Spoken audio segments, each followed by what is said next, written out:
이날 곧 안식 후 첫날 저녁 때에 제자들이 유대인들을 두려워하여 모인 곳에 문들을 닫았더니 예수께서 오사 가운데 서서 이르시되 너희에게 평강이 있을지어다.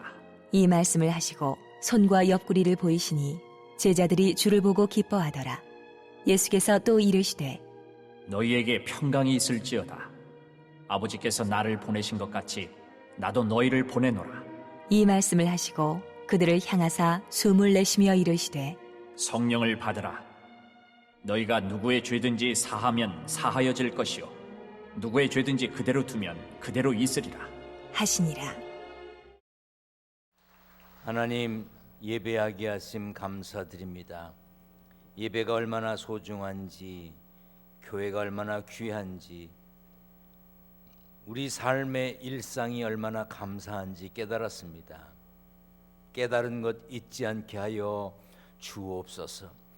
그렇지만 아직 완전히 회복되지 못했습니다. 세계 곳곳에 여전히 코로나19와 싸우는 이들이 있습니다. 긍휼히 여겨 주옵소서. 부활의 주님을 찬양합니다. 사망 권세에 계시고 부활하신 주님, 그 권세와 능력으로 우리를 자유케 평안케 하여 주옵소서. 객지, 외국, 군대, 병상에 있는 이들, 영상과 소리로 함께 예배하는 성도들, 은총의 날개 아래 하나님 앞에 말씀 앞에 있게 하여 주옵소서. 부족한 종 말씀 전합니다. 담대하게 선포케 하시기를 원합니다.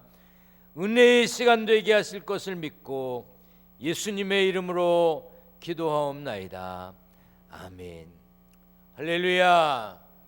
반갑습니다. 온라인으로 예배하는 분, 교회에 오신 분 모두에게 감사드리며 하나님께 영광을 돌립니다. 그동안 많이 힘들었습니다. 처음 겪는 일이라 놀라기도 했고요. 그래도 잘 대처했고 여러분들은 잘 협조해 주셨습니다. 감사드립니다. 온라인 예배와 교회 예배를 당분간 병행할 텐데 이 병행하는 동안에는 고백하는 시간을 줄이려고 합니다. 코로나19 작년 12월에 중국에서 시작된 이 바이러스가 전 세계로 확산되었습니다. 그래서 세계보건기구 WHO는 팬데믹, 세계적 대유행을 선포했습니다. 세상이 마비된 것 같습니다. 여러 나라가 국경을 봉쇄했습니다. 여행은 물론 온갖 문화생활, 여가생활, 취미생활도 중단되었습니다. 학교는 수차례 개학을 연기하더니 온라인 개학이라는 것을 하게 되었습니다. 어떤 분 그런 말씀하시더라고요. 살다가 별꼴을 다 본다고. 경제에 미친 영향도 엄청납니다. 교회도 예외가 아니었습니다. 일부 교회가 교회에서 모이는 예배를 고수하여 문제의 중심에 서기도 했지만 대부분의 교회가 온라인 예배를 드리면서 감염 확산 방지에 동참했습니다. 기둥교회도 6주 동안 모든 예배를 온라인으로 드렸습니다. 부활절인 오늘 7주 만에 온라인 예배와 교회 예배를 병행하고 있습니다. 부활절에도 교회 문을 닫을 수 없어서 문을 열었지만 대부분의 성도들은 온라인으로 예배를 드립니다. 최대한의 노력을 기울여 안전조치를 하고 일부가 모였습니다. 그래도 인원 분산을 위해 오후 2시에 오부 예배, 오후 3시 반에 육부 예배를 신설했습니다. 더 이상 문 닫는 교회가 되지 않기 위해서 교회 교역자들, 직원들, 장로님들 모두 최선을 다해 대처하고 있습니다. 코로나19로 여러 가지 질문을 받고 있습니다. 예배란 무엇인가? 온라인 예배를 예배라고 할 수 있는가? 이렇게 하고도 주일 성수했다고 할 수 있는가? 모일 수 없는 상황에서 교회란 무엇인가? 코로나19 이후 교회는 어떻게 바뀔 것이며 어떻게 변해야 하는가? 이런 상황에서 봉사와 헌신, 나눔과 베품은 어디까지 어떻게 해야 하는가? 헌금은 어떻게 드려야 하는가? 여러 질문이 있습니다. 이제 우리의 일상이 많이 바뀔 것이라고 생각이 됩니다. 제 생각으로는 교회도 신앙생활하는 모습도 방법도 많이 바뀔 것 같습니다. 상황이 이렇다 보니 온라인으로 예배하는 것을 비판하던 사람들이 입을 다물었습니다. 이제는 온라인 예배의 필요성과 당위성을 말하는 사람들이 많아졌습니다. 그래서 오늘은 부활절 메시지를 포함해서 예배에 대한 말씀을 드리려고 합니다. 코로나19 사태로 많은 교회가 온라인 예배를 허용했습니다. 아니, 대체했다고 말해야 옳을 것입니다. 6주 동안 온라인 예배만 드린 기둥교회도 그런 결정을 내리기 어려웠습니다. 처음 겪는 일이라 당황스러웠습니다. 그럼에도 시간은 흘러갔고 여기까지 왔습니다. 반면 일부 교회에서는 교회에서 모이는 예배만 고집했습니다. 여러 가지 이유가 있었겠지만 어떤 경우에도 예배를 포기할 수 없다는 입장이었을 것입니다. 맞습니다. 우리는 죽으면 죽으리이다 하는 마음으로 예배를 포기해서는 안 됩니다. 멈출 수도 없습니다. 하지만 우리가 온라인 예배를 드렸다고 해서 예배를 포기한 것은 아닙니다. 죄진 것도 아닙니다. 세상과 타협한 것도 아닙니다. 자주 드리는 말씀이지만 예배라고 하는 말에는 예를 갖추어 절한다는 뜻이 있습니다. 하나님은 유일하신 오직 한 분이신 분이십니다. 우리의 유일한 예배의 대상이십니다. 피조물인 우리는 창조주 하나님 앞에 경외심을 갖고 예를 갖추어 절해야 합니다. 그것이 예배입니다. 요한복음에 보면 예수님이 예배를 가르쳐 주셨습니다. 한 사마리아 여인이 예수님께 우리 조상들은 이 산에서 예배하였는데 당신들의 말은 예배할 곳이 예루살렘에 있다 하더이다. 이렇게 질문을 했습니다. 당시 유대 전통은 신명기 12장에 근거하여 예루살렘만 성전이 있는 장소이고 다른 곳에서는 예배할 수 없게 했습니다. 그래서 여인이 예수님께 질문을 한 것이고 예수님은 여인에게 답을 하셨습니다. 우리 한번 다 같이 좀 길지만 읽어보겠습니다. 시작. 여자여, 내 말을 믿으라. 이 산에서도 말고 예루살렘에서도 말고 너희가 아버지께 예배할 때가 이르리라. 아버지께 참되게 예배하는 자들은 영과 진리로 예배할 때가 오나니 곧 이때라. 아버지께서는 자기에게 이렇게 예배하는 자들을 찾으시느니라.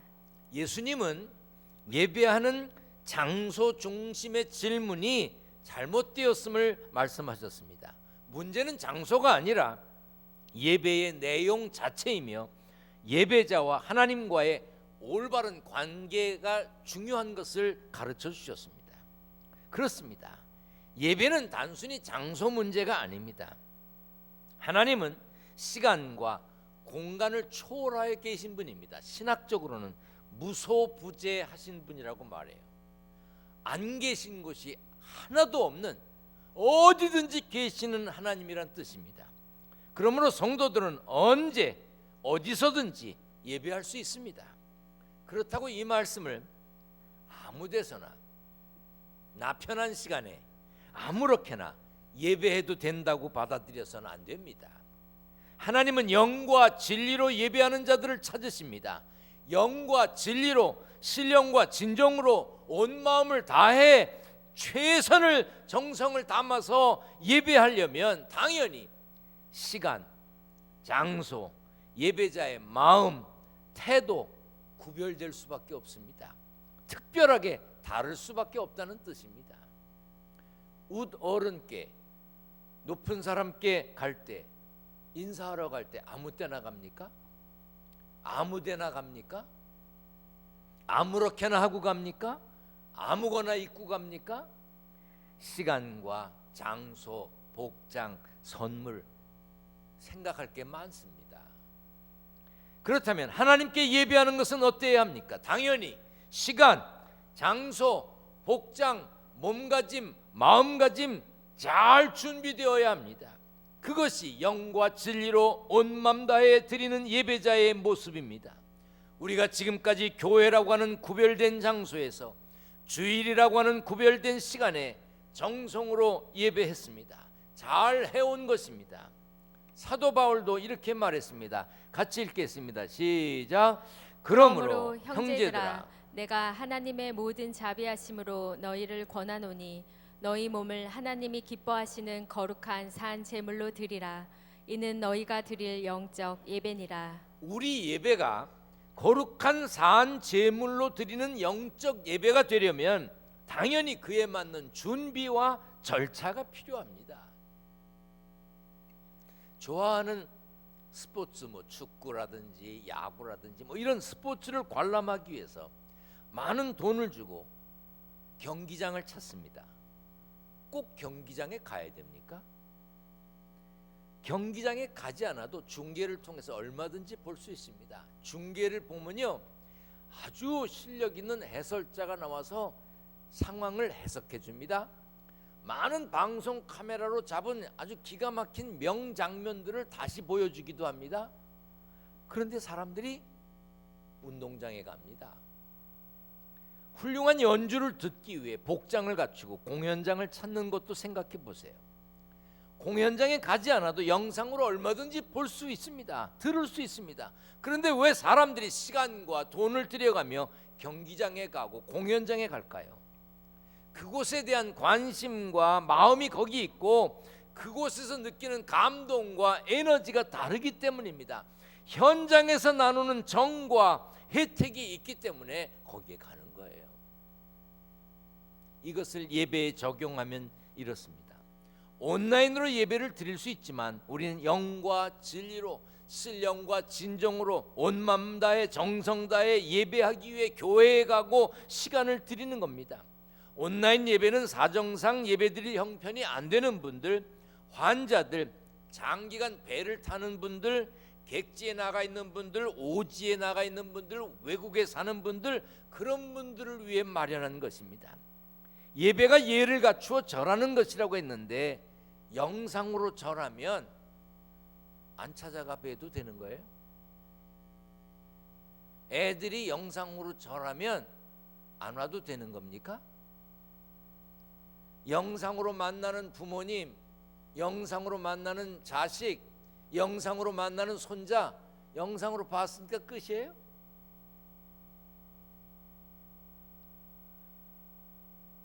저 지난 명절에 손자들한테 절 받았습니다. 미국에 살고 있으니 명절이라고 와서 절을 못하니까 영상으로 절을 하더라고요. 자, 한번 보여주실래요? 와주세요.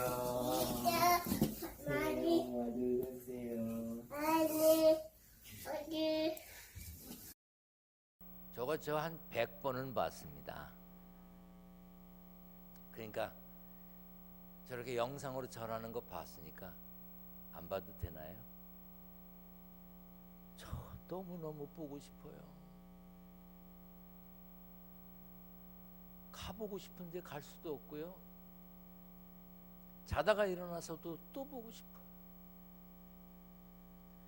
영상으로 봤는데 그럼 된 거 아니에요? 여러분 그렇게 생각하면 안 됩니다. 영상 어쩔 수 없는 현실에서 그렇게 하는 것일 뿐입니다. 온라인 예배는 모여서 드리는 예배와 다른 거예요. 감동과 영적인 역사가 다른 겁니다. 또 나누는 정과 은혜가 다른 거예요. 어쩔 수 없는 상황에 처했을 때 온라인 예배를 드리는 겁니다. 온라인 예배라도 드리는 거예요. 우리는 평소처럼 모여서 영과 진리로 예배하는 날을 기다려야 합니다. 그리고 비록 온라인 예배를 드린다 할지라도 교회에서 예배 드리는 것만큼 긴장감을 가져야 됩니다. 정성을 다해야 됩니다. 준비해야 됩니다. 정성껏 드려야 됩니다. 시편 139편 말씀 다 같이 읽겠습니다. 시작. 여호와여, 주께서 나를 살펴보셨으므로 나를 아시나이다. 주께서 내가 앉고 일어섬을 아시고 멀리서도 나의 생각을 밝히 아시오며 나의 모든 길과 내가 눕는 것을 살펴보셨으므로 나의 모든 행위를 익히 아시오니 여호와여 내 혀의 말을 알지 못하시는 것이 하나도 없으시니이다. 나를 살펴보시고 앉고 일어섬을 아시는 그분께 예배하는데 온라인 예배라고 해서 아무렇게나 하고 화면에 앉아있지 말아야 하는 겁니다. 예를 갖추어 절하듯 신경 써야 하는 겁니다. 하나님이 받으실 만한 예배가 되어야 하고 하나님이 찾으실 만한 예배자가 되어야 하는 겁니다. 상황이 완전하게 회복될 때까지 기둥교회는 교회 예배와 온라인 예배를 병행할 것입니다. 심신이 약한 분들, 호흡기 질환이 있으신 분들, 이런저런 치료를 받는 환자들, 어린이들, 사람과 접촉하면 안 되는 직업을 가진 분들, 그리고 아직 마음에 사람들이 모이는 곳에 가고 싶지 않은 분들, 그래요. 온라인 예배로 드리십시오. 제가 왜 고령자라는 말을 안 했는 줄 아세요? 몇 살부터가 고령자입니까? 예? 그 아나운서들이 가끔 리포터들이 뭐라 그러냐면 65세 이상 고령자 그러는데 그럼 난 설교 못해. 아니 내 얼굴을 봐. 내 고령자 같아요? 예? 고령자라고 말하는 그 나이가 지금 유엔에선 청년이래네. 청년. 이 청년 좀 보세요. 응? 다만 어느 자리에서 예배하든지 영과 진리로 신령과 진정으로 최선을 다한 정성 담긴 예배자가 되어야 합니다. 그런 예배자가 되시기를 축원합니다. 언제 어디서나 우리는 하나님 앞에 있어야 함을 잊지 말아야 합니다. 온라인 예배를 드리면서 예배하는 모습을 사진 찍어 보내달라고 그랬어요. 많은 분들이 예배 드리면서 사진 찍어 보내셨습니다. 국내는 물론이고 해외에서도 많이 보내주셨어요. 예배 드리며 받은 은혜를 문자로도 보내고요, 메일로도 보내주셨습니다. 감사드립니다. 그런데 이렇게 온라인 예배가 계속되면서 많은 교회가 현실적인 문제에 직면했습니다. 바로 헌금입니다.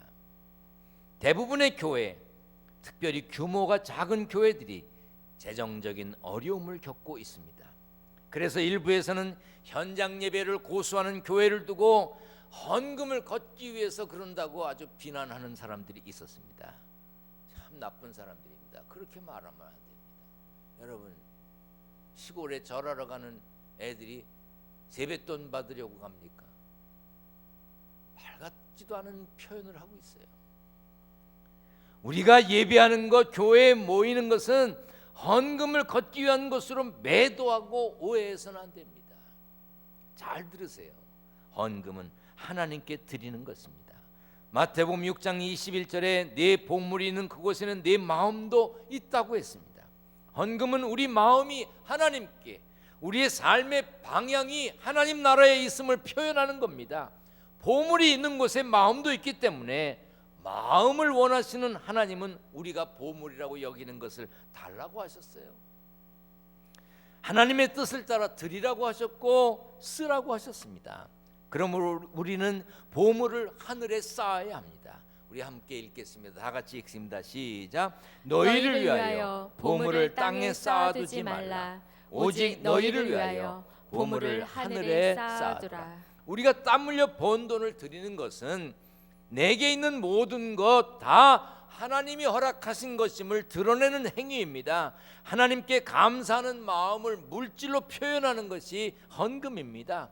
누구를 위하여 그렇게 하라 그랬습니까? 너희를 위하여, 바꿔 말하면 나를 위하여 그렇게 하라는 겁니다. 우리가 드리는 헌금은 하나님의 영광을 드러내는 데 쓰입니다. 어려운 이웃과 어려운 교회를 돕습니다. 전 세계에 못 배우고 못 입고 못 먹는 아이들을 살리는 데 씁니다. 복음을 전하며 교회를 세우고 교회를 관리하고 교회를 유지하는 데도 사용됩니다. 선교사를 보내고 후원하고 선교지 교회를 건축하고 선교지 교회를 유지하는 데도 사용합니다. 모자미크 아프리카에도 이렇게 바이러스 때문에 난리가 났습니다. 제가 아프리카에다 연락을 했습니다. 우리 교회에서 파송한 선교사에게 연락했습니다. 먹을 건 있냐? 조금 있습니다. 제가 막 펄쩍 뛰었습니다. 선교사가 뭐 하는 짓이냐? 먹을 걸 구해라.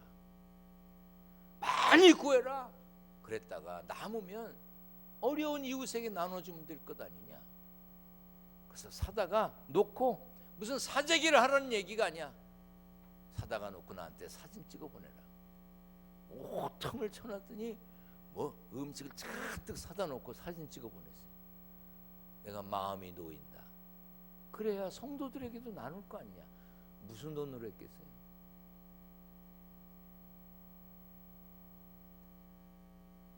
우리가 보내는 돈으로 하는 거예요. 이번 사태가 터졌을 때 장로님들과 의논했습니다. 장로님들조차도 만나질 못했습니다. 문자로 회의를 했습니다. 이렇게 어려운 때 도움이 필요한 교회, 도움이 필요한 목회자들을 돕자고 했습니다. 장로님들이 모두 좋다고, 감사하다고, 좋은 생각하셨다고 다 답을 주셨습니다.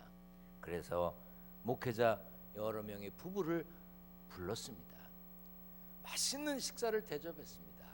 그리고 선교비도 봉투를 두둑히 해서 드렸습니다. 그런 돈이 하늘에서 떨어졌습니까? 내가 땅을 파서 건졌습니까? 여러분이 드린 헌금으로 하는 겁니다. 그러므로 우리는 힘들지만, 어렵지만 드림의 생활을 포기해서는 안 됩니다. 온라인 예배를 드리시는 분도 정성껏 준비해서 드렸다가 봉투에 날짜를 적었다가 그 봉투를 교회에 오실 수 있을 때 가지고 오셔서 드리면 됩니다. 하나님을 주인 삼은 삶으로, 하나님이 기뻐하시는 드림의 생활로 하나님 앞에 있는 삶의 주인공이 되어야 합니다. 여러분 모두가 하나님 앞에 있는 삶의 주인공이 되시기를 축원합니다. 오늘은 부활주일입니다. 예수님이 부활하신지 모르고 있던 제자들이 무서웠습니다. 두려웠습니다. 그래서 오늘 19절에 보면 제자들이 유대인들을 두려워하여 모인 곳의 문들을 닫았더니 그랬습니다. 사실 이 번역은 좀 다시 고쳐야 됩니다. 아니 무서워서 벌벌 떠는 사람이 문 닫고 끝나겠어요? 여러분 무서우면 어떻게 해? 문 닫고 잠그지 뭘 생각해봐요. 응? 이 다른 번역본에 이렇게 돼 있습니다. 문을 꼭 잠갔습니다. 문이란 문은 다 닫아 걸었다 그랬고 영어 성경에도 보면 The doors locked라고 했어요. 문들이 다 잠겨져 있었어요. 문들마다 다 잠그고 공포에 떨고 있는 제자들에게 나타나신 예수님이 그들에게 선포하셨습니다. 부활하신 예수님이 이 시간에도 우리와 함께 계심을 믿습니다. 그 예수님이 제자들에게 선포하셨습니다. 너희에게 평강이 있을지어다. 너희에게 평강이 있을지어다. 예수님은 손과 옆구리를 보여주셨습니다. 그러자 제자들이 예수님을 보고 기뻐했습니다. 예수님이 한 번 더 말씀하셨습니다. 예수께서 또 이르시되 너희에게 평강이 있을지어다. 두려움에 사로잡혀 있던 제자들에게 두 번이나 평강을 선포해 주셨습니다. 이 시간 부활하신 예수님이 성령으로 우리와 함께 계십니다. 예수님의 말씀을 제가 대언합니다. 평강이 있을지어다. 너희에게 평강이 있을지어다. 하늘의 참 평강이 여러분들의 삶 속에 가득하시기를 축원합니다. 우리가 매주일 모여 예배하는 것은 부활을 기뻐하고 기념하는 것입니다. 예수님이 사망 권세를 이기시고 부활하신 날이 안식 후 첫날 주일이기 때문입니다. 주일은 특별한 날입니다. 승리의 날입니다. 사망 권세를 이기신 부활의 날입니다. 우리도 예수님처럼 결국 모든 싸움에서 이기게 될 것을 믿습니다. 승리하게 될 것을 믿습니다. 지금의 어려움, 고난, 역경 다 이기고 승리의 찬양을 부를 날이 올 줄로 믿습니다. 예수님이 하신 말씀 다시 선언합니다. 너희에게 평강이 있을지어다. 부활의 주님과 동행하는 승리자가 되시기를 축원합니다. 축원합니다. 전능하신 하나님 감사합니다. 평강을 선언해 주셨으니 감사합니다. 부활의 주님과 동행하는 승리자가 되게 하여 주옵소서. 이 살기 어려운 세상, 이 힘들고 어려운 세상에서 우리들이 가진 것 중에 구별하여 하나님께 예물을 드립니다. 성도들이 드리는 정성된 예물을 받으시고 구별하여 주옵소서. 성도들의 가정과 일터를 지켜서 물질 때문에 죄와 타협하지 않게 하시고 양식 때문에 눈물 흘리는 성도들 없도록 도와 주옵소서. 부활하신 예수님 거룩하신 이름으로 기도하옵나이다. 아멘.